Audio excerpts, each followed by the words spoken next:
بسم اللہ الرحمن الرحیم۔ السلام علیکم۔ روزانہ واقعات سننے کے لیے اس چینل کو سبسکرائب کریں۔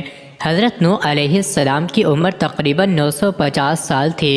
وہ جس جھوپڑی میں رہتے تھے وہ اتنی چھوٹی تھی کہ جب آپ سوتے تو آدھا جسم اندر اور آدھا جسم باہر ہوتا۔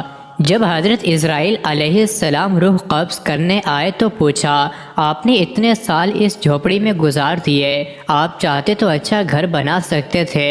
حضرت نوح علیہ السلام نے جواب دیا، میں نے تمہارے انتظار میں اتنا عرصہ گزار دیا۔ ملک الموت نے کہا، ایک وقت ایسا بھی آئے گا جب لوگوں کی عمریں 100 سال سے بھی کم ہوں گی اور وہ بڑے بڑے محل بنائیں گے۔ اس پر حضرت نوح علیہ السلام نے فرمایا، اتنی مختصر زندگی، اگر میں اس زمانے میں ہوتا تو اپنا سر سجدے سے ہی نہ اٹھاتا۔ اللہ اکبر۔ ایک روز مامون کے دربار میں ایک عورت نے آ کر فریاد کی کہ میرے بھائی کا انتقال ہو گیا ہے، اس نے ترکے میں 600 اشرفیاں چھوڑی ہیں، مجھے میرا حق دلایا جائے۔ مامون نے ذرا سکوت کیا اور دل ہی دل میں غور کیا اور حساب لگایا اور کہا، تمہارا حصہ ایک ہی اشرفی بنتا ہے۔ عورت یہ سن کر حیران رہ گئی۔ حاضرین دربار بھی تعجب کرنے لگے۔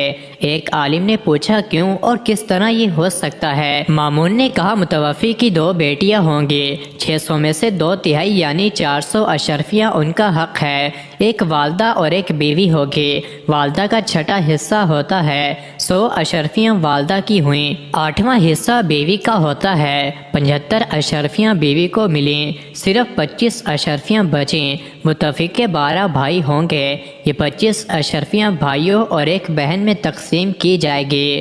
بہن سے بھائی کا حصہ 2 چند ہوتا ہے، ہر ایک بھائی کے حصے میں 2 اشرفیاں اور بہن کے حصے میں 1 اشرفی ہوگی۔ جب عورت سے دریافت کیا گیا تو اس نے بتایا، واقعی متوفی نے یہ وراثت چھوڑے ہیں۔ مامون کے حساب دانی اور معاملہ فہمی پر اہل دربار دنگ رہ گئے۔